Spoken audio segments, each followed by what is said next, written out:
Board Game Geek podcast, where we geek out about board games, the mechanisms behind them, and the people who create them. I'm your host, Candice Harris, and I'm here today with Steph Hodge from BGG and all the Meeples of the Rainbow. How's it going today, Steph? It's amazing because we get to talk and hang out, so I'm excited. I know. We just got to talk and hang out and play some games together at BGG Con, which was really cool. But it's always great to talk to you. Oh my God. We had so much fun at BGG Con. It was amazing. So today we're going to be discussing the Board Game Geek Holiday Gift Guide and some of the games that we've included on it for 2022. And Steph is the perfect person to have co-hosting with me today because Steph plays a million board games every single year, and she is also who spearheads kind of creating the holiday gift guide. So I'm excited to talk about some different games that are on there, and yeah. But before we talk about the BGG gift guide games, Steph, I'd love to hear what you've been playing. So let's jump into fresh plays.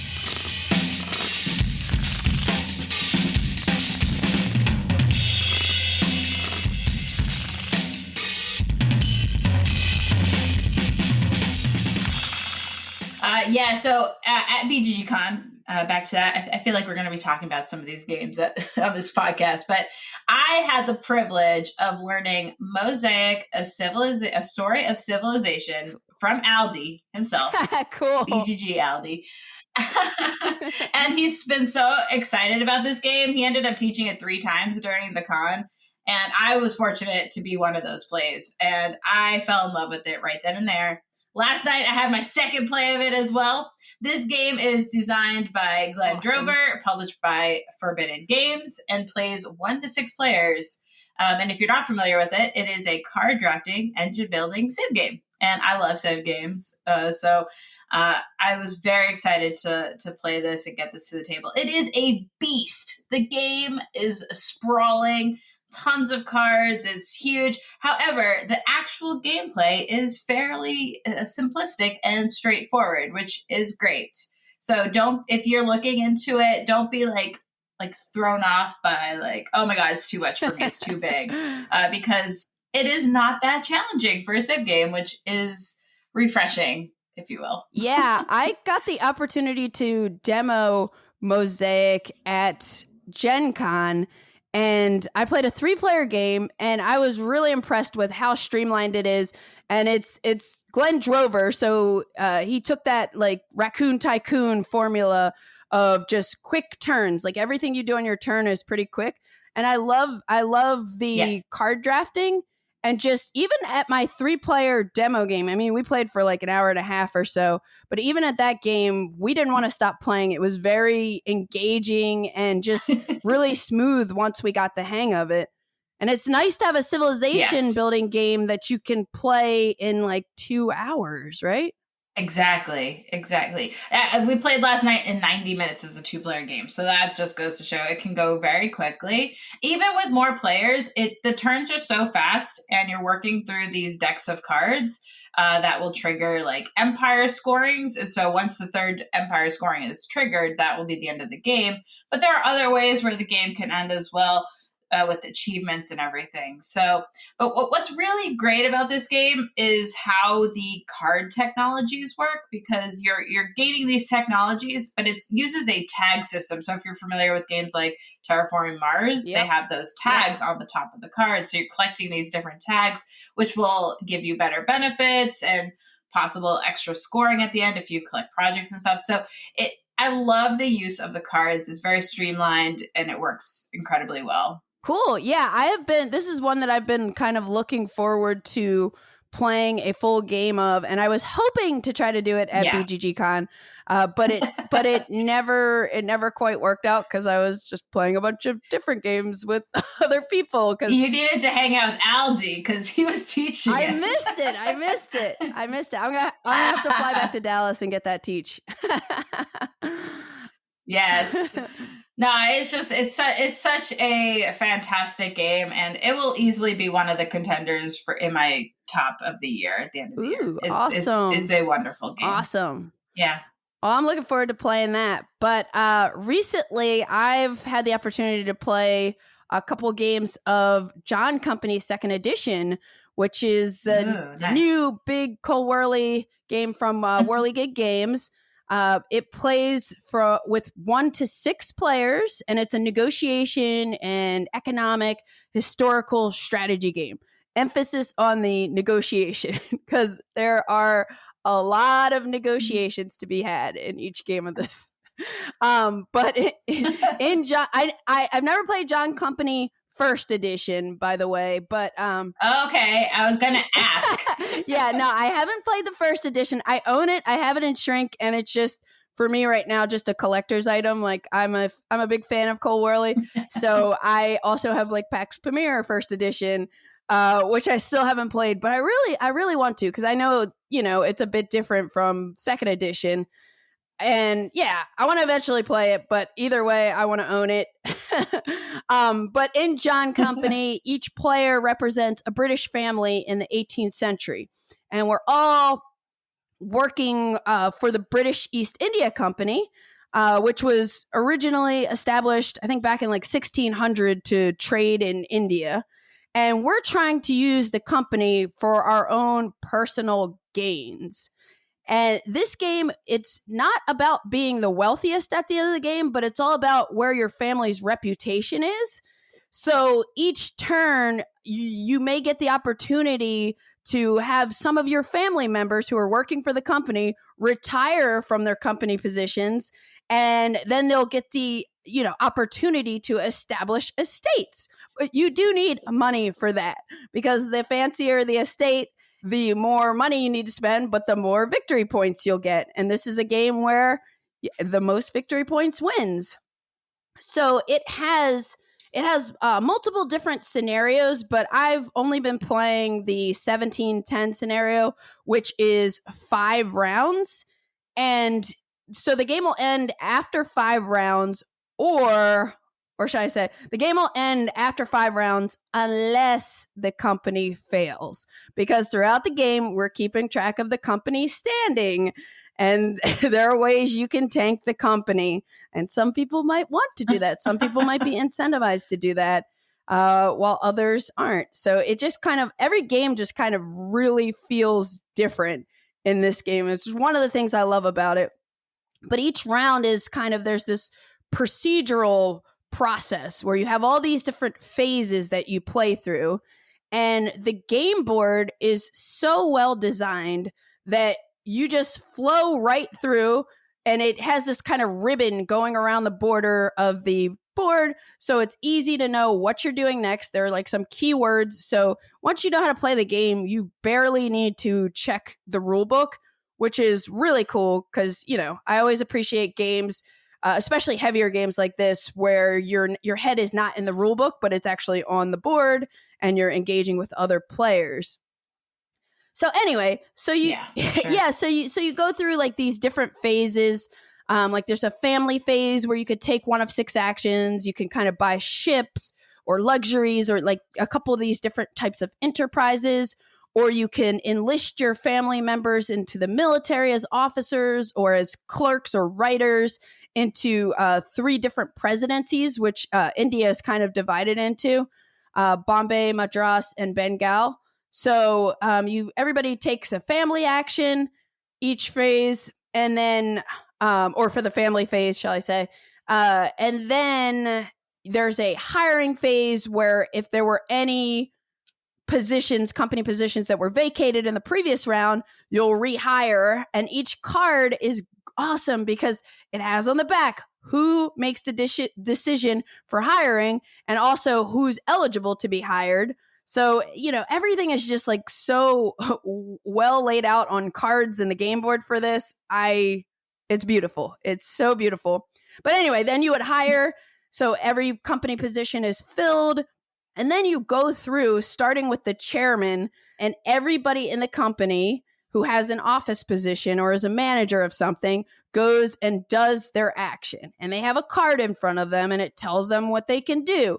Like if you're the manager of shipping, you can fit ships and build company ships into different parts of the ocean, which will be used to facilitate trade and help make money for the company.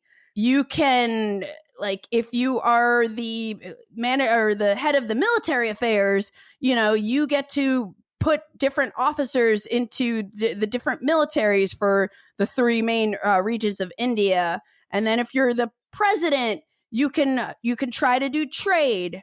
And so in this game, a lot of what you're doing when it's your turn to act as your company position, you are rolling dice to do success checks. And I know dice always scare a lot of people off, but in this game, I feel like it's a little different because number one, you pay a certain amount of money in most cases, £1 per die, and then you roll a certain amount of dice. So, you're thinking about that when chairman is allocating money to the different presidencies. And this is, again, something you could negotiate. Like, hey, I'm the president of Bombay. We really want a lot of money, chairman. Could you, if I give you one of my promise cards here, could you give me like 3 extra pounds into my presidency treasury? So everything is negotiable in this game, and it could take a bit to play because, depending on how your group is and how much talking you're doing and everything like that. But back to the success checks. So let's say I had £4. I roll four dice. I spend £4. I get 4 dice. I roll the dice, and you're only concerned with the lowest die result in the whole pool of dice you roll. So a 1 or 2 is always a success. 3 or 4 usually means nothing happens. And if your lowest number is a 5 or 6, it's a catastrophic failure. Like, you end all your actions and you're fired, pretty much.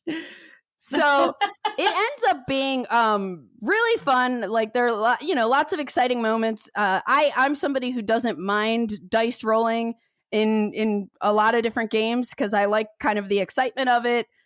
But anyway, so all the company positions act. They do stuff.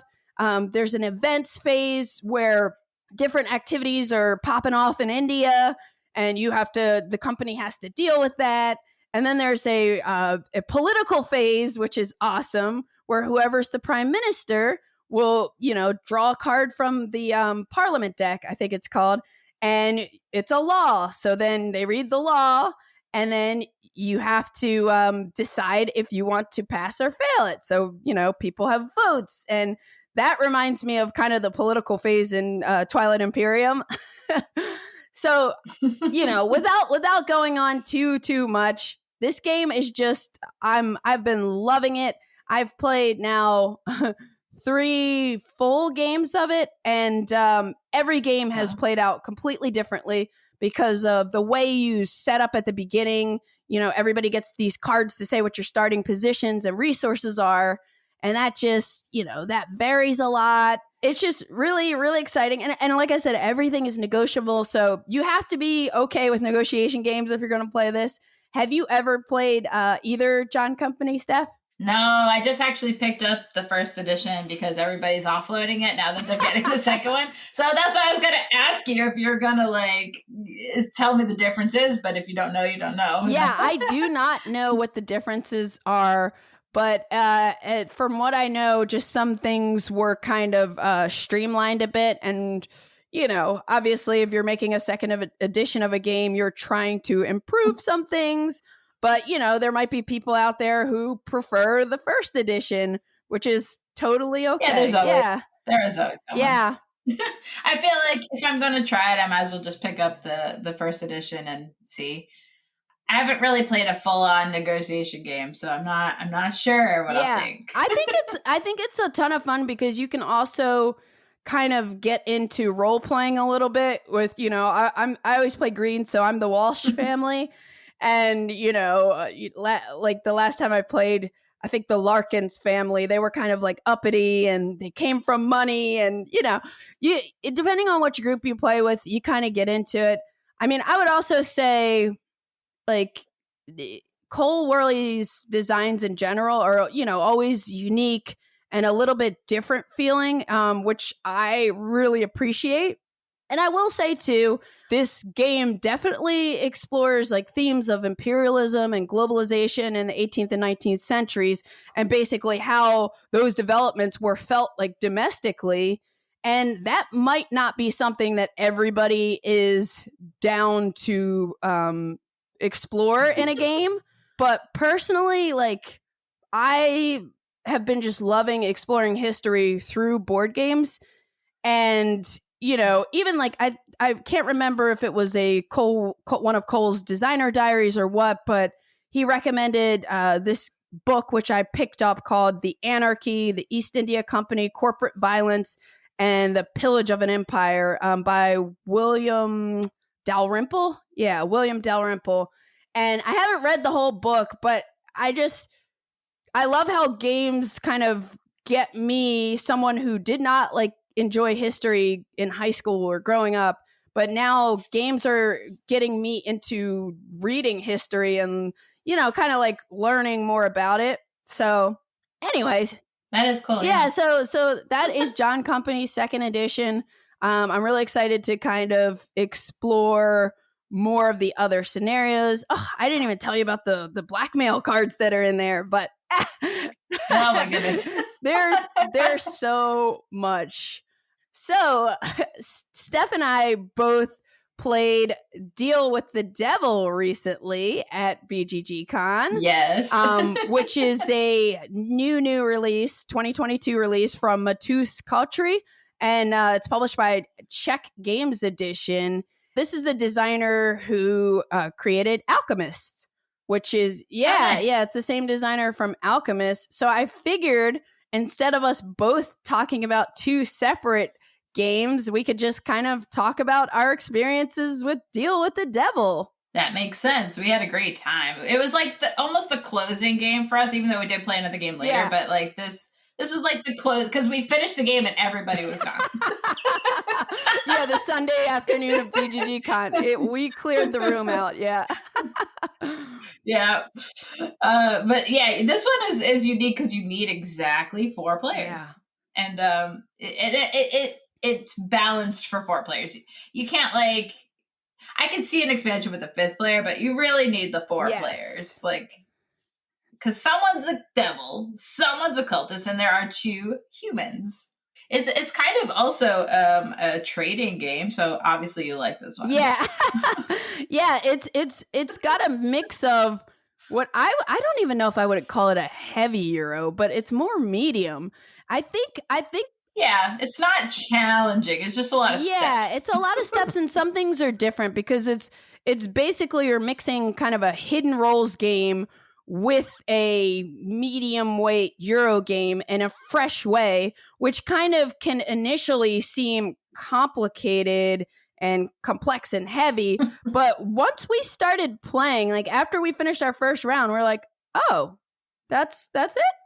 And not in a bad way, but it seemed more intimidating than it was. Yeah, based on the feedback going around the con, and people are like, struggling with the rules or whatever. We didn't really have any problems with the rules, so it's just more of the, I guess, game per game, maybe. Yep. And basically thematically, all 4 players are like, we're rulers of 4 medieval kingdoms, so it's kind of got a fantasy theme. Like Steph said, 2 people are mortals, 1 is a cultist, and 1 is the devil. And your goal is to have the most victory points to win the game, but depending on what your role is, you kind of gain victory points in slightly different ways. Like there are some common ways, like building buildings give you victory points. Right. But the devil wants to get souls from the human players and the cultist player. So the 2 mortals have 3 pieces. They start the game with 3 pieces of their soul. And then the cultist starts the game with 2 pieces of their soul. And so the devil starts with no souls. Yeah. The devil starts with no pieces of soul. So the whole game, they are trying to, but they start with a lot of money, whereas everybody else kind of starts poor in terms of resources and money. There's a phase in the game where you're doing deals and you're trading with these little cardboard chests that they kind of slide open. It's really clever. And there's an app. Yeah, it's a good mechanic. Yeah, and there's an app. So on the bottom of each cardboard chest that slides open, there's a QR code, and then there's an app you would need to download to play the game, because each chest is unique to the different 4 players, and it kind of lets you tell other players what you want, and then you can put some resources or money in to say what you're offering to someone. And then you kind of shuffle the chest, you scan them, and then the app will tell you, give this one to the yellow player, give this one to the green player, give this one to the red player. And also, I should mention, like, at the beginning of the game, you shuffle the chests and scan them, and the app assigns your roles and basically randomly assigns your roles, so you'll know at the start, like, oh, I'm the devil. And I was the devil for the first game. Michael had you figured out, though. I know. So you kind of have to be sneaky, but like I guess it was obvious to Michael because he saw what you offered at one point, and it basically had everything everybody else wanted for the round. So it's like, wait a minute. Yeah.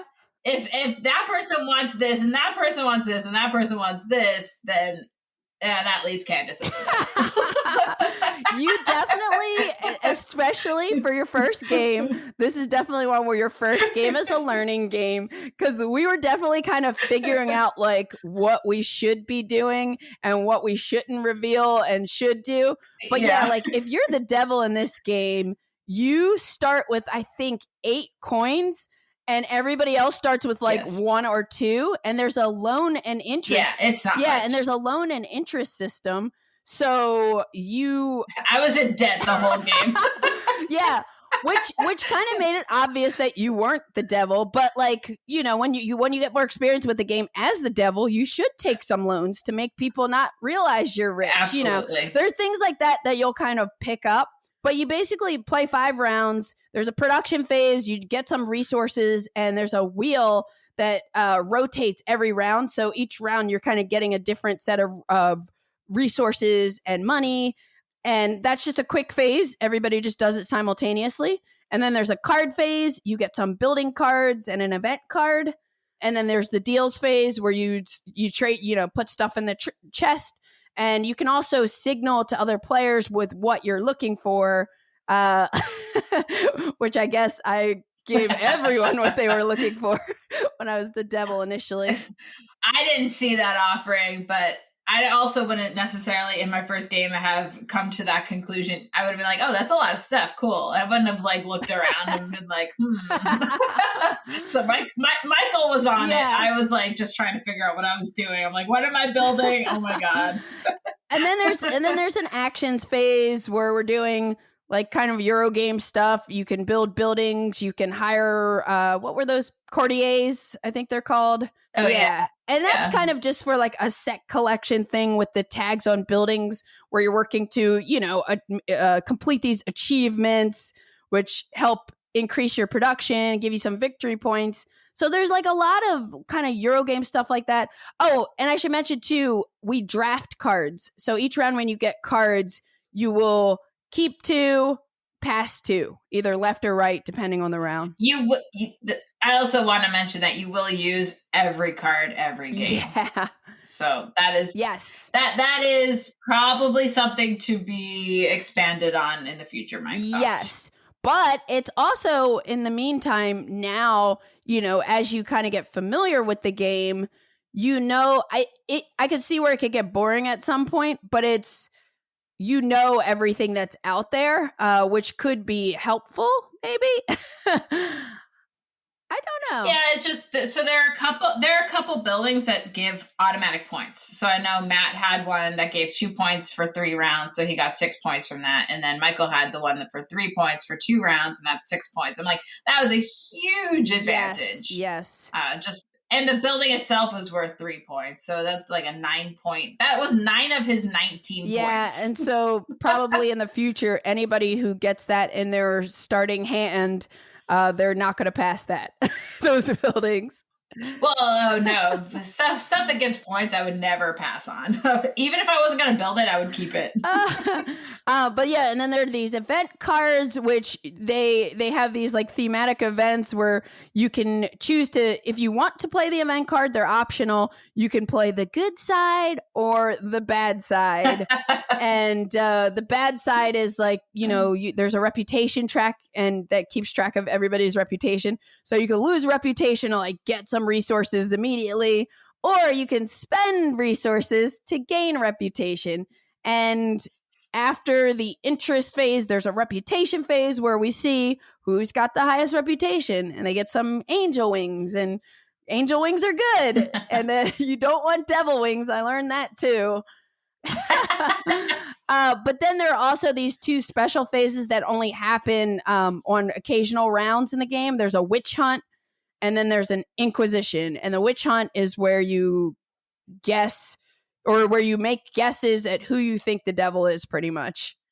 And then the inquisition, and these guys come around and knock on your door and be like, "Hey, are you? Do you have your soul?" Yeah, pretty much. It's a soul check. It's a soul check.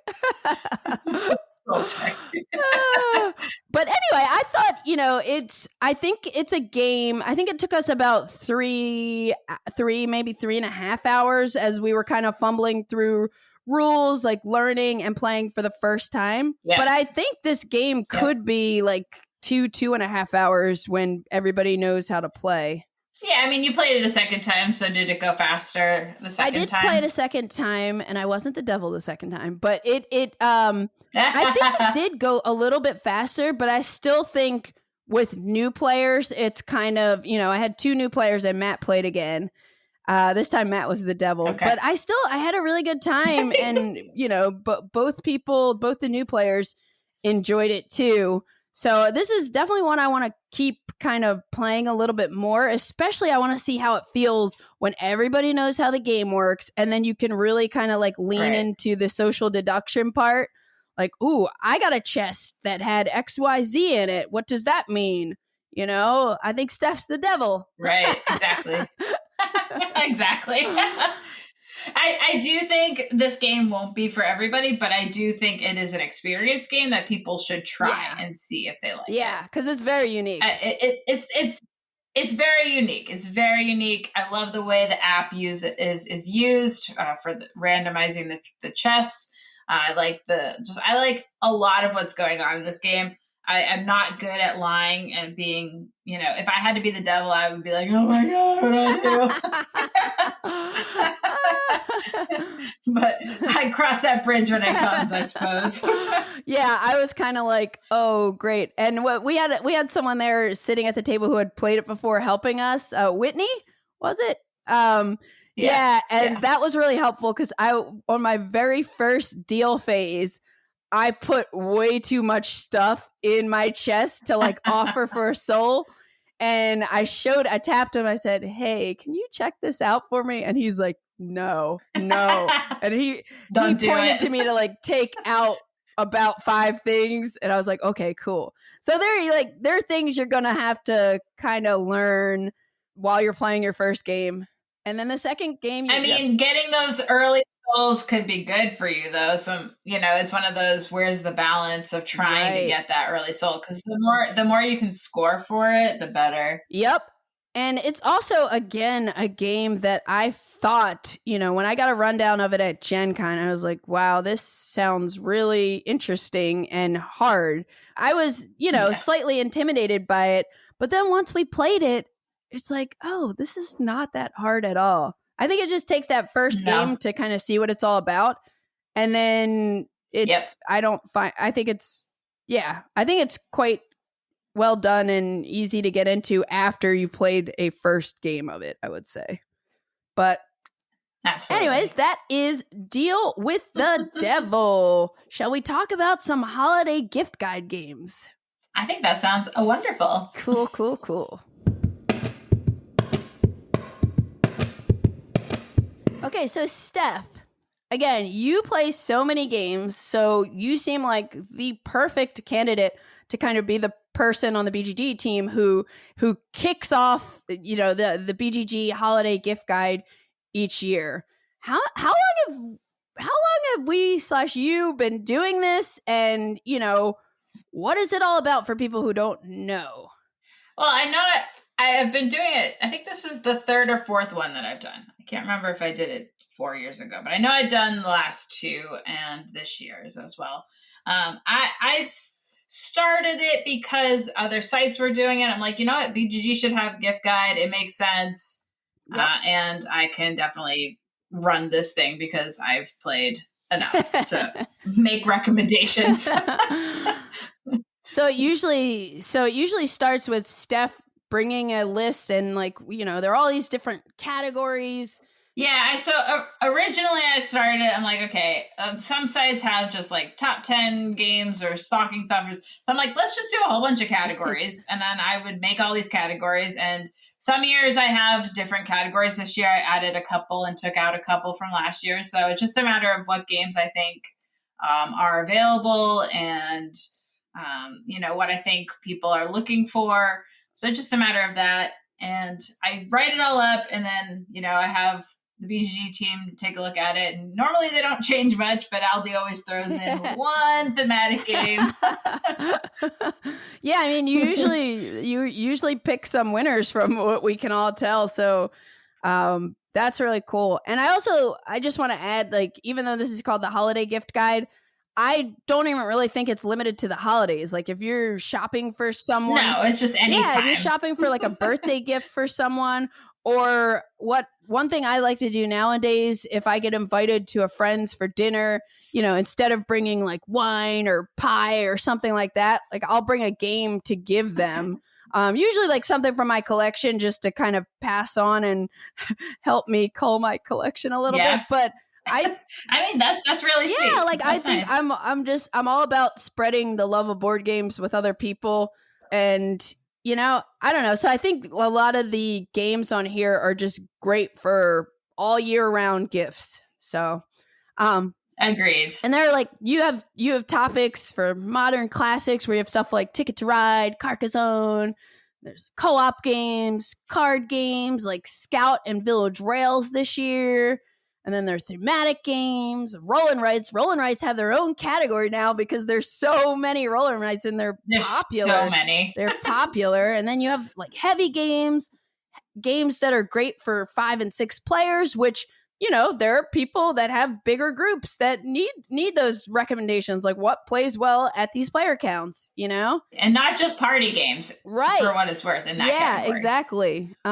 Yes. Great non-party games for 5 to 6 players. Yes, exactly. And then there are like people like me and others out there who like playing solo games. So there are even, you know, solo games out there. And I would argue that solo games are a great gift idea for family members or friends who like doing puzzles, or, you know, you like that solitaire time by yourself, just, you know, racking your brain a little bit. Like, there are great solo games out there would be great for people like that.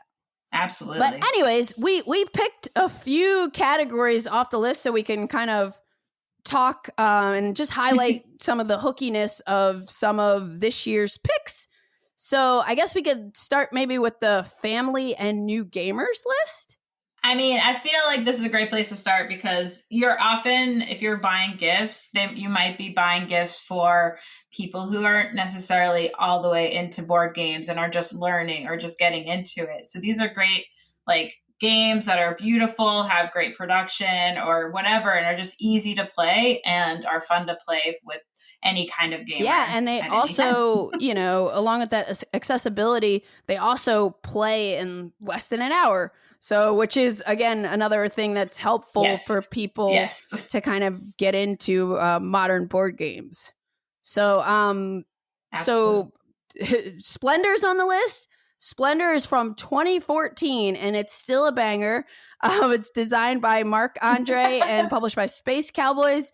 And it's like, to me, that was one of the early games that I got coming into the hobby. And, you know, the set collection is great. It has awesome components, and it's really addicting. Everybody I've ever shown it to has gotten hooked on it.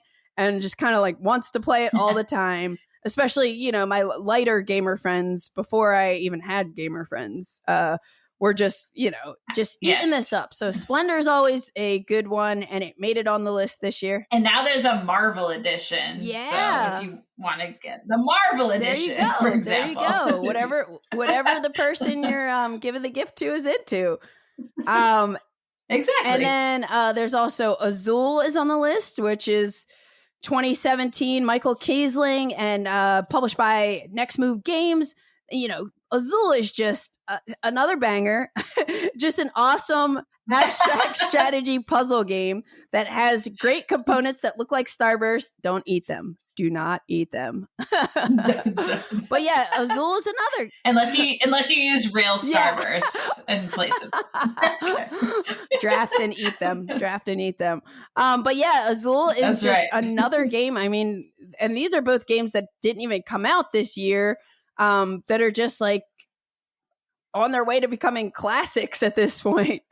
But they're had a couple. I would say they are in a way. Yeah, and you had a couple 2022 releases on there too, right?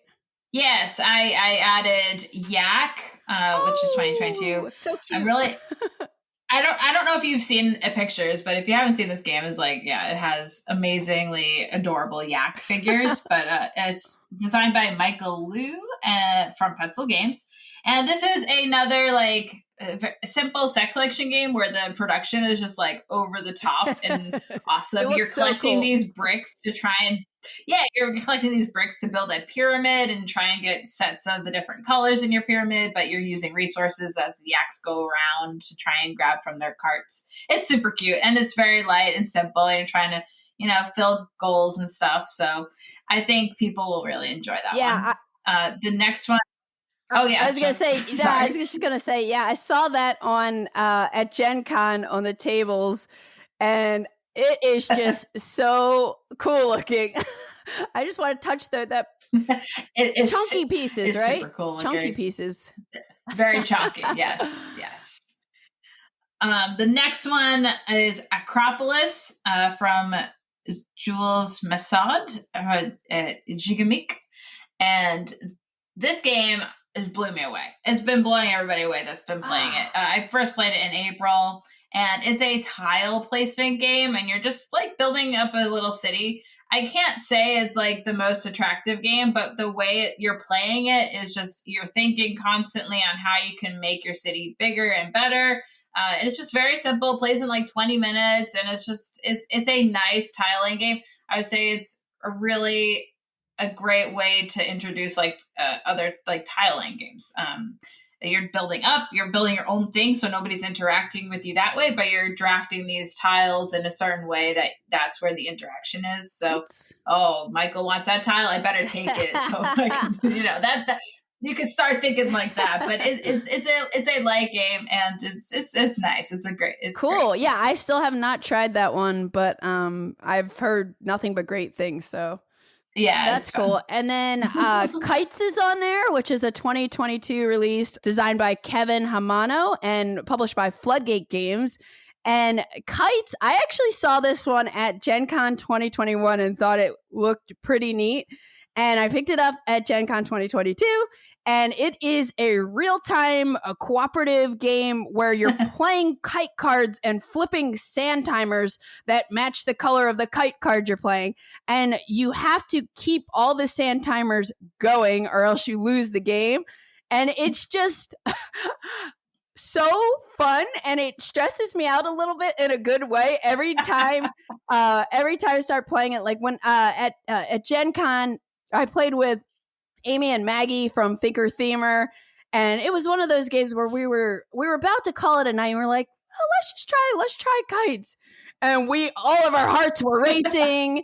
And I forget which one of them doesn't usually like cooperative games, but they both enjoyed it, had a blast. And this is one that I love because you can also travel. It travels well.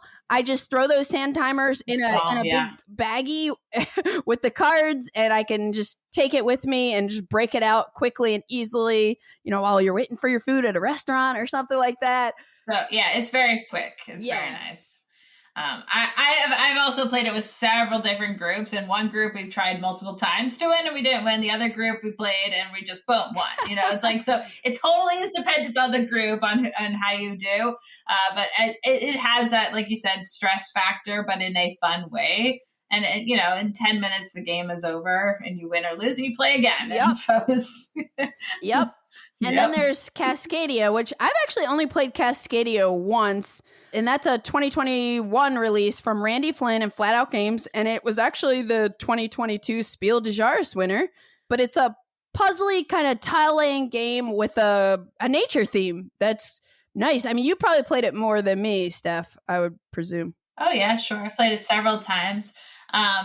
You are drafting both a animal tile and an animal, like an animal token with a little picture of an animal, and a tile to add to your like ecosystem, I guess, your nature terrain tiles. And you get to add this animal to a space that can hold it, but the animals will score in a certain way, and then also the terrain connections you have will score in a certain way. So you're thinking about two different ways of scoring as you're placing and drafting these tiles, which is nice.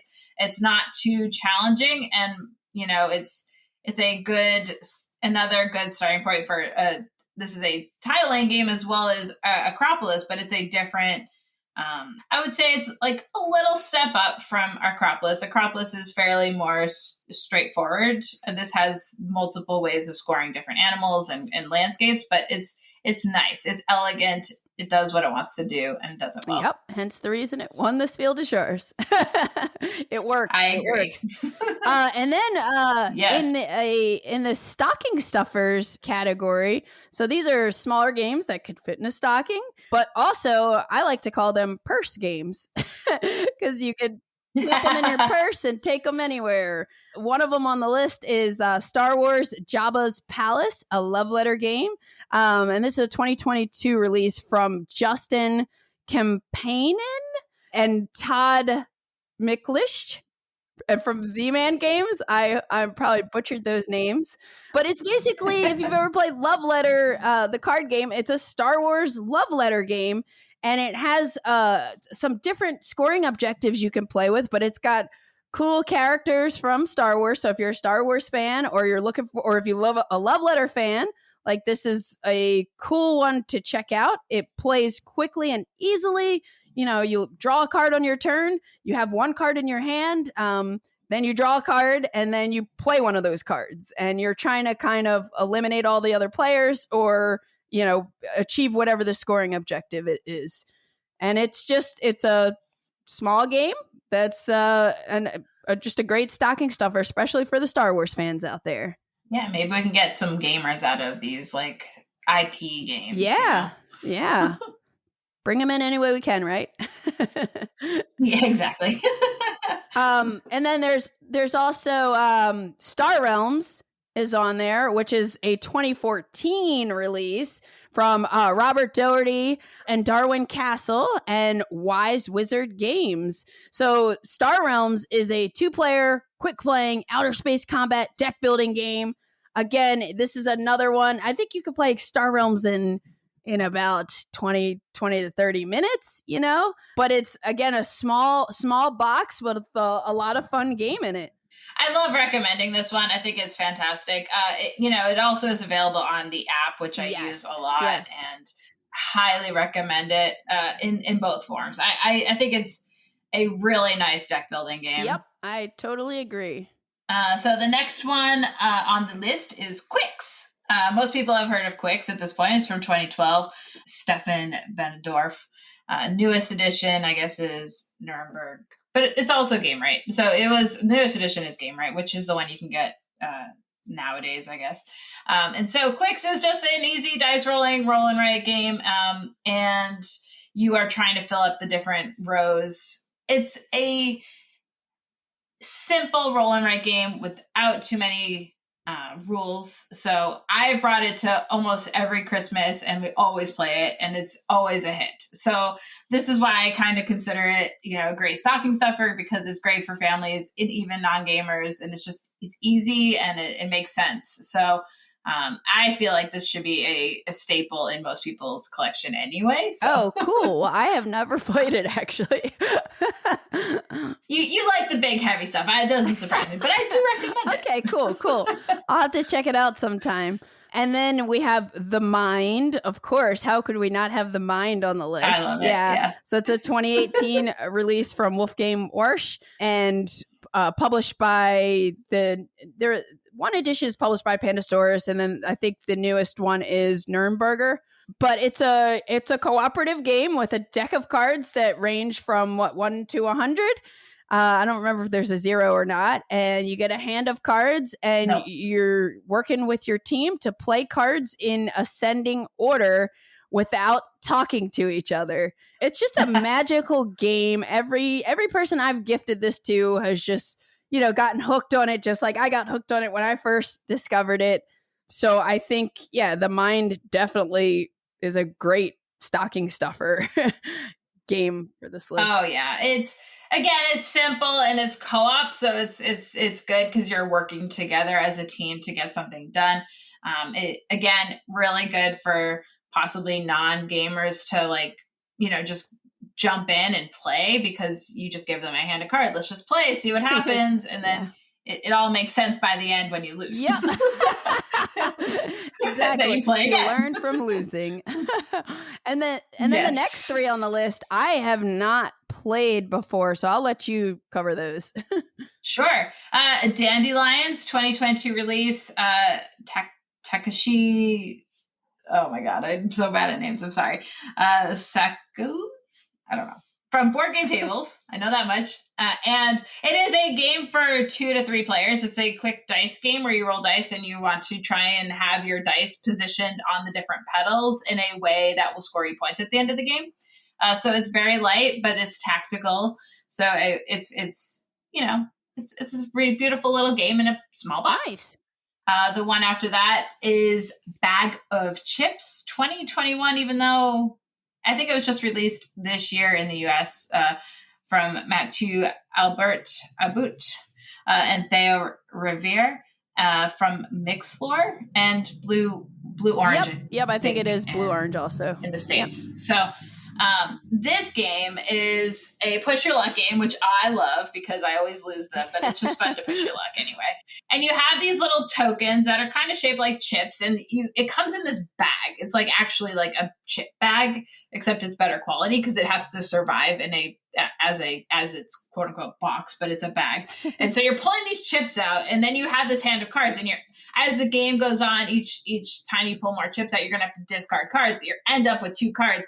2 cards that will score possibly, and 1 card that will score negative or positive, depending on if the chips are out there. So like, for example, if 7 yellow chips have come out and you have a card that scores for 7 yellow chips, you'll get the points on the card. But if it's in your discard pile and you're scoring negative points and there's 7 out there, you're going to get those negatively. And so you're discarding, you have 6 cards, and 3 of them will possibly score for you. And so some of them are easier to score, some of them are harder to score. So do you go for the hard cards and hopefully, the things come out?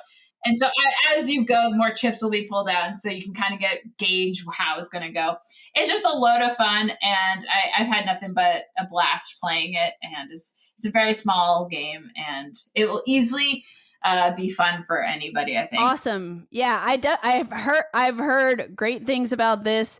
I have not gotten a chance to play, but I think I have to pick this up. Because Yeah, I think so. It's super fun. I played it online with our stream, and it was everybody went and picked it up afterwards. Cool. Bag of chips. It's cool. The next one is Holiday Hijinks #1, the Kringle Caper. I think they're up to 5. They've had the Holiday Hijinks series. This one is from 2020. Jonathan Schaefer and Grand Gamers Guild. And so this is a new series. It's kind of like an exit game, but it's 18 cards. It's like a micro exit game. So you're working through these different puzzles. And so each one of these Holiday Hijinks has a theme. And this one is the Kringle Caper, obviously perfect for holidays, stocking stuffers. It's a very small game, but they have all these other ones like the 4th of July has one. They just came out with a birthday one, so you can get it for birthdays. I know they're working on a wedding one, so like at weddings you can have it on your wedding table and stuff. And so there's just these little tiny like exit games where you're figuring out the puzzles and you use this website to solve and figure out what you're doing. And they're not overly challenging. Everything makes sense. And so they have a rating of 1 to 3 difficulty. So if you're going for younger kids, you find a level 1 that can, help, solve the cases, or more difficult, you can go with a level 3. But I've always had fun with all of the different ones. So this is the Holiday Hijinks series, and I really recommend them. And then we also have kids games on the list too, which, I'm often buying gifts for my nieces and nephew and, my friends who have kids. So I have not played a lot of kids game. I think you play a handful of them. I play all range of games. So that's why I actually added kids games this year. I think it's important because if you're looking at a holiday guide, you're often trying to find games for family members or kids, family games. So I think everything on this list would be great for this kind of situation. And I've played a bunch of really cool games this year that are in this category. So I felt like it would make sense to add this category. Totally. So the first one on the list, is Moonlight Castle from Jabba Games, released 2021, Willifred Fort and Marie Fort. This has such a cool mechanic. And if I was a kid, I love it now. And if I was a kid, I would just be like blown away. And so the setup is you put these tiles into a castle, and this wizard is pushing tiles out of the castle. And so it's making like this river. And so you're trying to, it's a very simple set collection game to gain these gems to get these tiles. And cool. And it's a really nice intro for kids for set collection, but you get this really cool mechanic of tiles like coming out of the castle. It's like so cool. Neat. Yes. They need to make that into a mechanic for like strategy games too. Okay. The next on my list is Yummy Yummy Monster Tummy from Lucky Duck Games 2021, Andreas Wilds. And this game is a cooperative game. It blew me away again.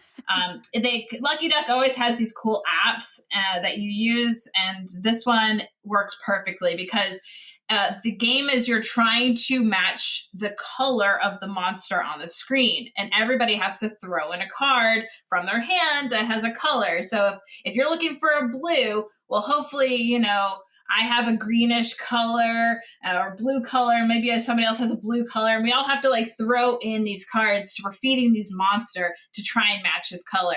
And so you're literally blending the color of cards in your hand with everybody else at the table. So one, it gives you really great like color theory because you're trying to make these colors appear on the screen, and how close you can get it. You can play it on difficult mode, which is super hard. Even it's like it's really hard. And so the closer you get to matching the color, the more points you can score. And it's so much fun. Kids would freaking love this game. It's so good. So that's Yummy Monster Tummy. Yes, definitely check it out. The next one on the list is Clue Finding Nemo. Obviously, most people have played Clue at this time. It's no different, but it is a Finding Nemo themed Clue from the op. Cool. And most people love Finding Nemo, so I would say that would be a good. And a lot of people love Clue. I mean, yes, I've been playing a lot of Clue recently, so it's been fun. The only one on this list, on the kids list, that I've actually played is Quacks & Co. Quedlinburg Dash, which is a 2022 release from Wolfgang Warsch and Schmidt Spiel. And it's basically a children's version of Quacks of Quedlinburg. And you're pulling chips from your bag and trying to like move your little animal up a path, right? You're trying to get to the end of a path by bag building. It's a and then like, what is the mechanic for busting? Is it like clouds or something? Yeah, I think it's the thought or something. Is like clouds, Yeah, something like like that. you're It's getting been a minute, distracted but or yes. something from like looking at the clouds or something. I don't know. It was super cute, and that's one kid's game I played. And you know, Quacks of Quedlinburg is just such a great game. So it's awesome to have Yes. a children's version for the younger ones. Yes. Now, if your kid is already a gamer, it was funny because at BGCon when I played it, there was a kid. He's like, "Why would I ever play this when I would just play Quacks?" How old was he? Do you think? He was probably 8 Okay. or something, but it was just so funny. It was just I thought it was super cute. This So might if be you're for if you're if younger you're getting a kids. gift, yes. So I just thought that was so funny. The next one on my list was Foodfighters. It's a 2-player take that kind of food game where you're playing the veggies or the fruits and you're just going at it. So it's a little bit of dice rolling and you're flinging your food. So you're trying to take out the other side. It's super cute. And that's from Kids Table Board Game from 2015. Wow. Josh Capel and Helena Capel.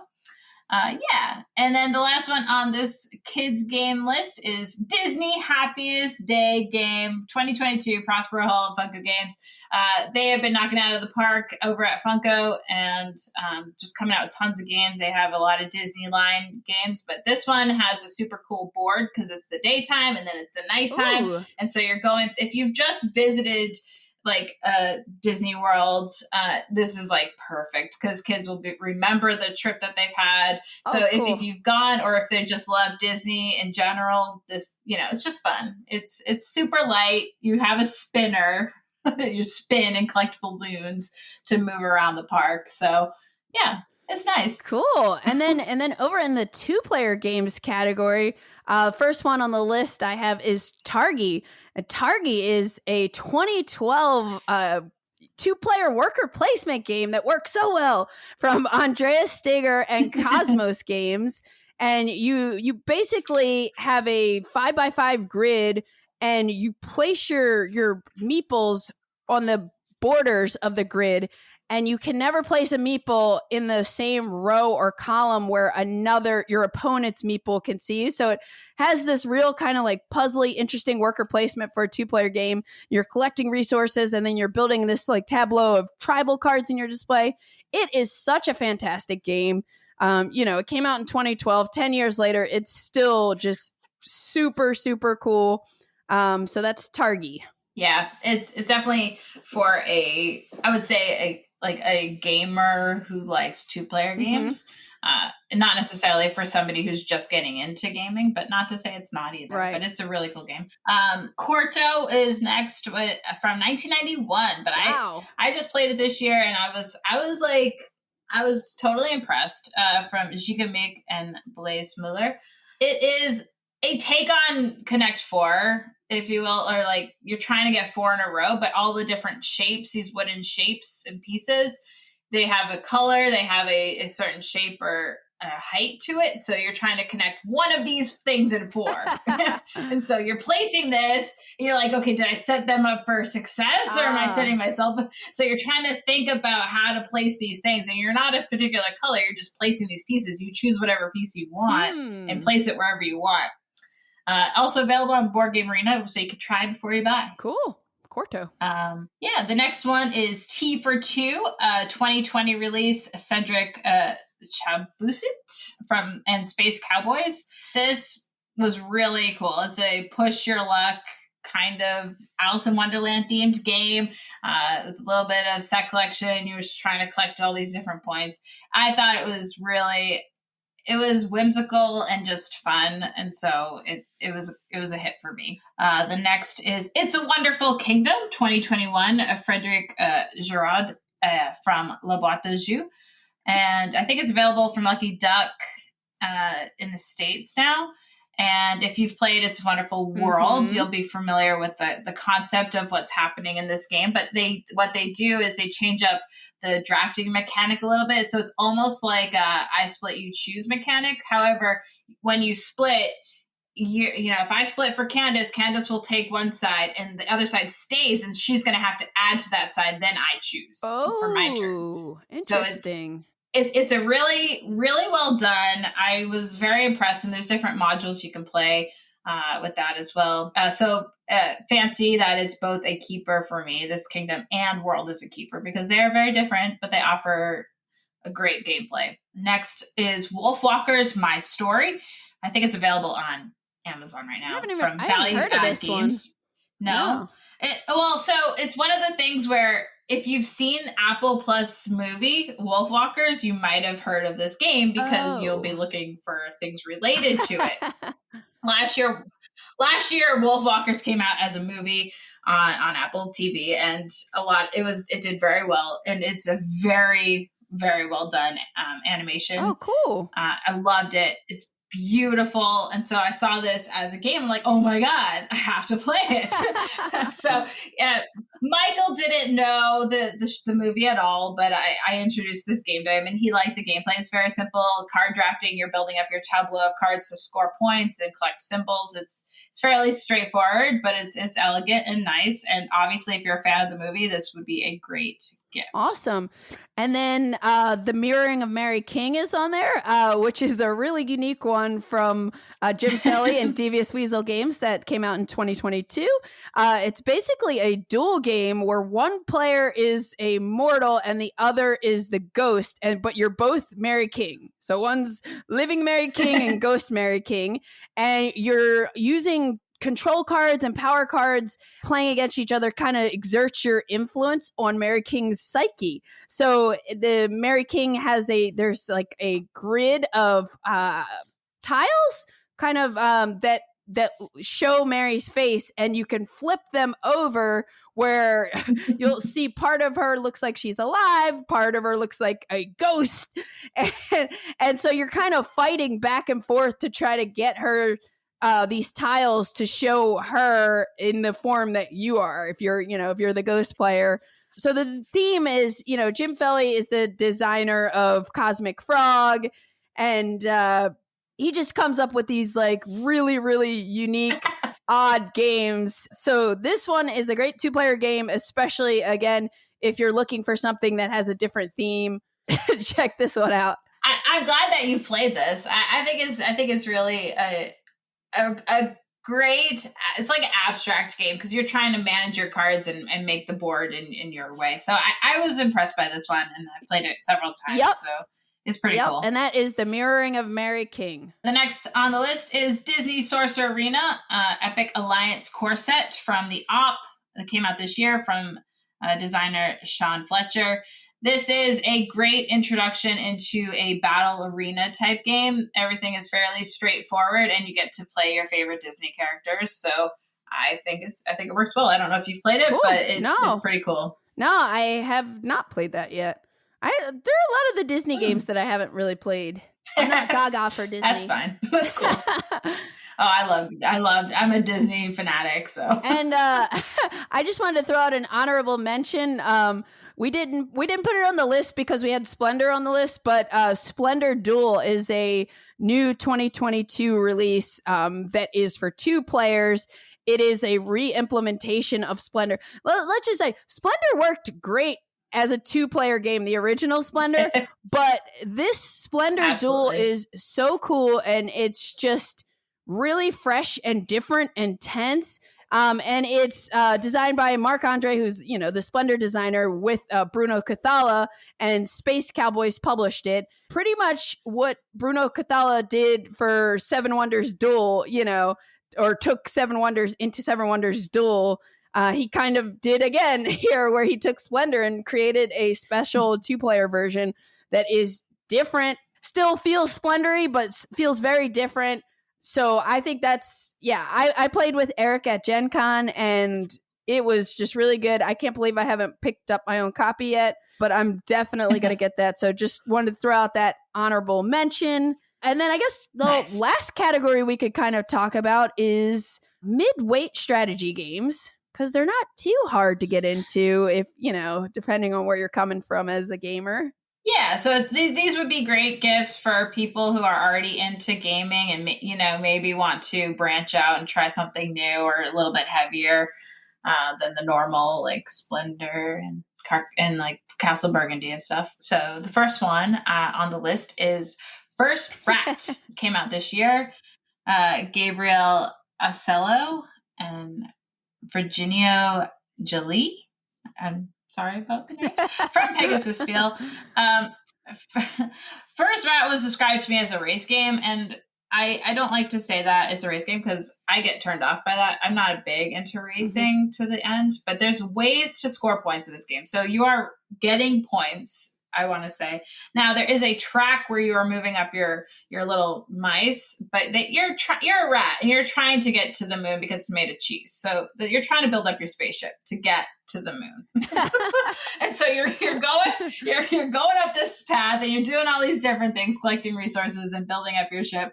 And so it's like super cute theme, and it's cool. There's a lot to do, and you can't do it all, so you have to plan wisely. Yeah, Lincoln and Nikki really love this game too, and on their recommendation, I picked it up when I was at Spiel, and I haven't gotten a chance to play it, but I punched it, and I love all the components are great, like their cheese, little cardboard cheese tokens and everything. So I was trying to actually play this at BGGCon. I know you're trying to play it. But I haven't gotten it to the table yet, but soon I will. The next game on the list is Mosaic, A Story of Civilization, which Steph already told us about earlier, so we'll kind of skip past that one. Just play it. Just play it. Just love it. The next on the list we have is Corrosion 2021, Stefan Bauer and Deep Print Games and Capstone Games in the United States. And this is kind of a meaty game. There's a lot going on, but every turn is quick and you have to do a lot of little things to make one big thing happen, which I think that's where the happiness comes when you get to pull off the final, like the big thing you're going to do. And like, okay, all these things lead to one thing and, then you do it again. And so it's a nice thinking, planning type of game that I like. Cool. Yeah. I played Corrosion at BGGCon in 2021. And I remember, thinking it was okay. I don't remember if there wasn't enough player interaction or there was something that I walked away from that initial game, not super excited about it, but you know how you can have sometimes those experiences with your first game. So, yeah, and I never got a chance to revisit it. But I know it did have some really cool mechanisms to it. So there was certain things I really liked about it. So that's cool. Yeah, the card mechanic is nice in that one, and it's always hard to get a new interesting card mechanic. Yes. So. The next on the list is Space Station Phoenix, which is a 2022 release from Rio Grande Games, designed by Gabriel J. Cohn. And it's a worker placement and resource management game that instead of engine building, it's basically an engine deconstruction game. Because you start the game, yes. I only played this once also, but you start the game with kind of a well-oiled engine. And in order to get resource, is it like that special resource? Metal. You have to kind of trash parts of your ships. yeah, to kind of you're tearing down your engine to get other benefits. It was really neat. So I think this is definitely like a good one for the list. Have you played it a lot? Yeah, so I played it 9 times. I played it a lot, and it works really well because again the turns are super quick, and you can actually play this on Board Game Arena as well. It keeps everything. You know how Board Game Arena is very nice, and that it does all of the income and stuff for you, so you don't have to like remember. But yeah, you're basically killing your ships in order to build up your spaceship. Your space station, and you want to get alien workers and all these cool things that are happening. So turns are quick, you do a lot of things, and you make this huge engine happen, and it's just satisfying. Cool. Space Station Phoenix. Yeah. Yes. Next is Foundations of Teo 2022 from Philip Qwixx and Board and Dice. This one is actually not much compared to Teo, I would say. It's very different. It is polyomino placement, and you are using your workers to fill up the city of Teo and trying to get bonuses and all that. But as the game goes on, you lose actions. So you really, by the end, you only have a few actions to do. And you're like, oh, I need so many actions. So it plays out quickly and is a lot of fun. Cool. And just in case people don't know, Teo is Teotihuacan, one of Board and Dice's T games from, a few years back. That's hard to pronounce. Yes. Teotihuacan. Speaking of Board and Dice T names that are hard to pronounce, Tiletum? Tiletum?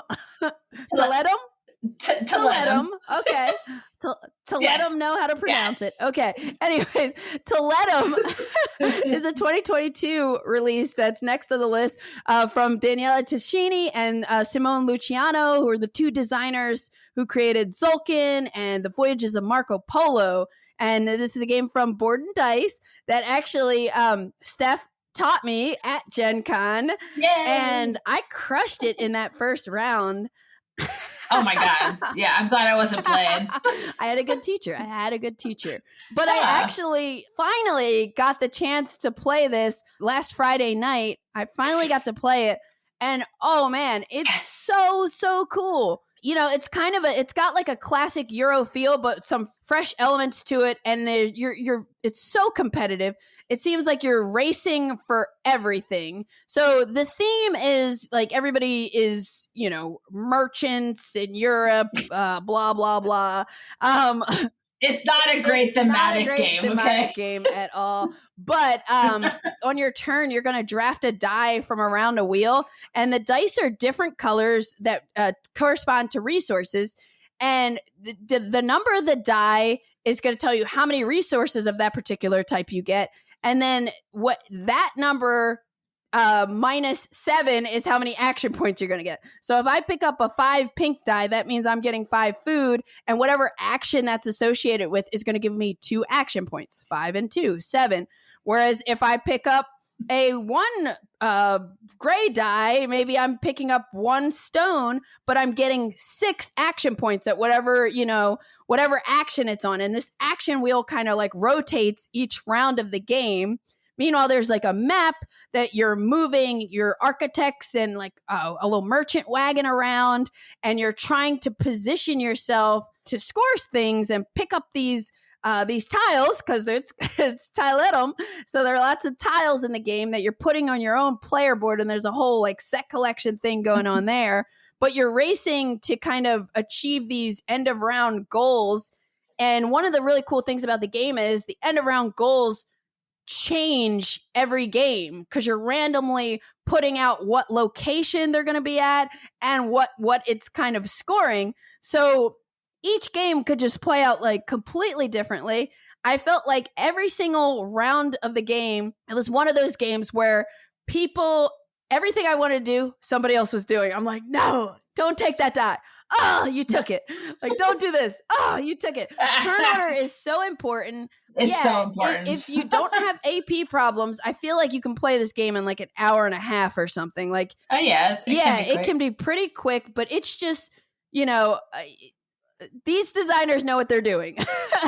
Like, it's just such a smooth game. But I really do wish that it had a better theme, because I'm like, imagine if there was just did you crush it? No, I did not crush it. but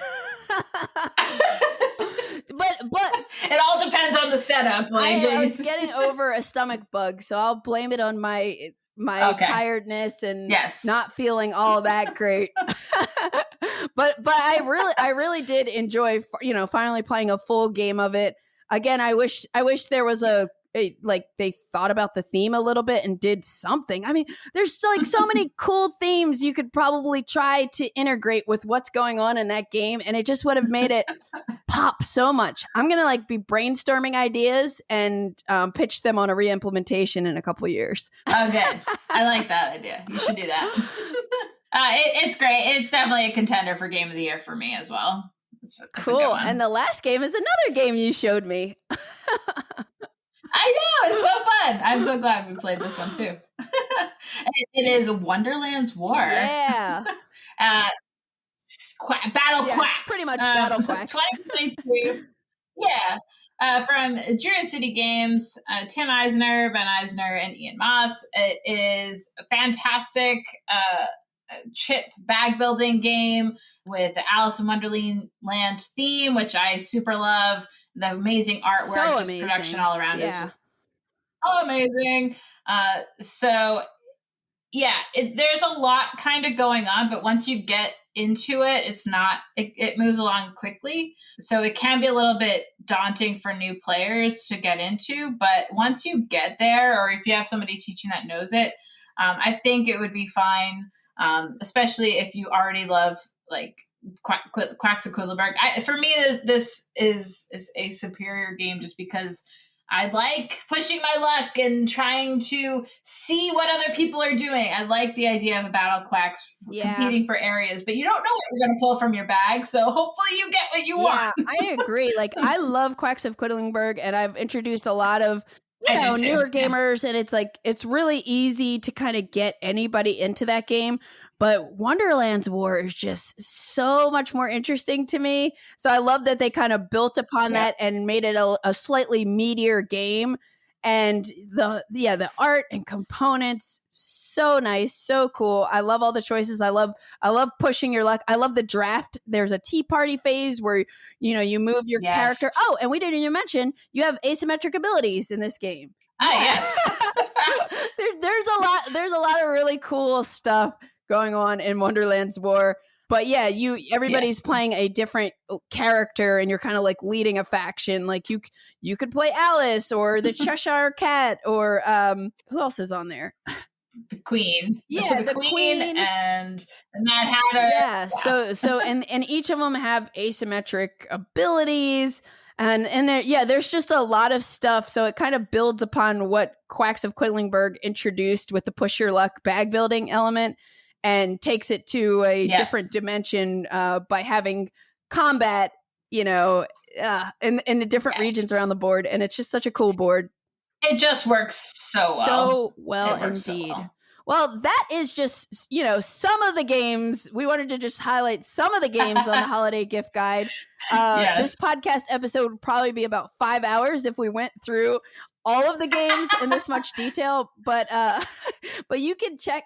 There's 121 games on the list for different categories and situations. Wow. So it's a lot. You can find the BGG Holiday Gift Guide on BoardGameGeek, and check out games if you're looking for ideas to get people gifts, whether family, friends, kids, couples, whoever. And again, it doesn't need to just be holiday gifts.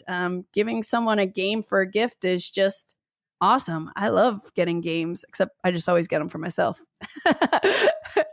before anybody can get them for me. Yes. Anyways, awesome talking to you today, Steph.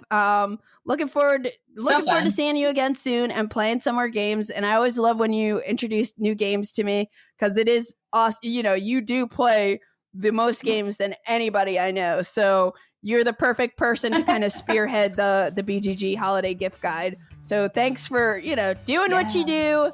And and thanks for joining me today. Yeah, happy to be here. Thank you so much, Candice, for having me on. I love talking games with you and playing games with you. So hopefully Ditto. You've been listening to the Board Game Geek podcast, produced and edited by Candice Harris. Special thanks to Matt Fonda for editing and mixing our music. Be sure to visit us on the web at BoardGameGeek.com. You can also find us on YouTube, Twitter, Instagram, Facebook, TikTok, and Twitch under Board Game Geek. You can reach us by email at podcast@BoardGameGeek.com. Thanks for listening, and happy gaming!